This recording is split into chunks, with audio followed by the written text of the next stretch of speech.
glad to have you join us again at Faraday Studio. I'm Jake, aka Wizard 4, and I'm here with two of my sidekicks. This is Elliot. Oh, Elliot, and this is Ethan. Okay, there are a couple of wizards in training here at the studio. We're going to do an activity that I think all the prior wizards to me, I saw Don Herbert do this on television in 1952 or 3, and I know Allie A did it at Princeton back in the 30s or 40s, and we're just going to make a hot air balloon. It's no big deal. It's just kind of a fun activity, and it's very inexpensive, and just stuff you find around the house or around the classroom. We try to find a moment of insight in all the activities we do. Those are the things that kids will remember the rest of their life. And this particular activity has one of those aha moments that will stick with them. So bear with me until we get to that point. I'm not going to tell these two mugs what it is. Hopefully they'll stumble on it themselves. That's why they're here. But we'll just look at it. You've probably done something like this before. I got a dry cleaning sack. Actually, I bought a roll of them. The dry clean, he ordered a roll of them. And I opted to get the long skinny ones. I think these are the ones they put a dress in. But you could use a trash bag if you get the really thin stuff like 1 mil. You're going to need some drinking straws. Hold those there that you do such a good job modeling those.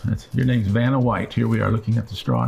And the idea is we're going to need to make a frame at the bottom of the balloon, the envelope. And I made a little square to hold the bottom of the bag open.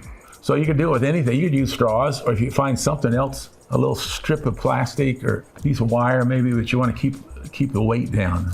The lighter, the better. At the top of the balloon, there's a hole for the hanger to go through. So I tape that shut, and you're going to need a heat source. This is an official hot air balloon filler. Believe it or not, I bought that from a science supply company, but you could use a hair dryer. And of course, this works better on cold days outside.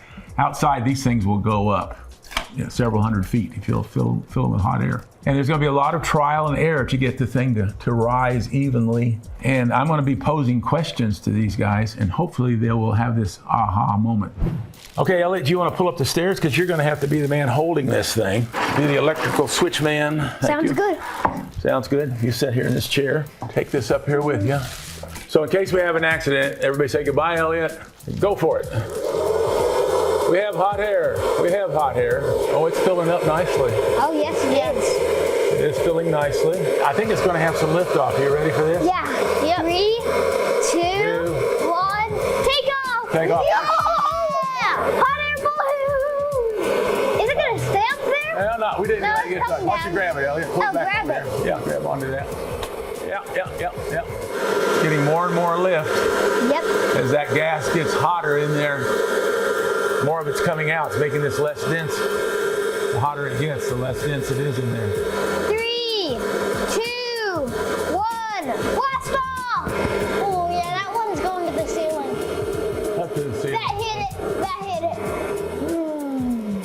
I caught it. Here it comes. Can we catch it? Yep. Yeah, we can catch it.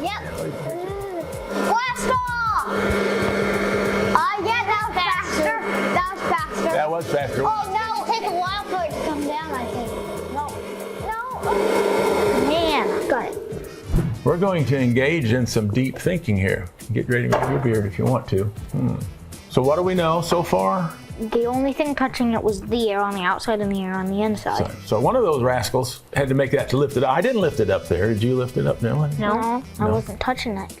Well, you might not know this, but that air on the outside is pushing at a tremendous force. 14.7 pounds per square.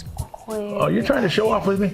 How much is it? 14.7 pounds per square inch. That's right. Air pressure that we live at the bottom of an ocean of air. And on every square inch of this balloon, there's the weight of a bowling ball pushing on it.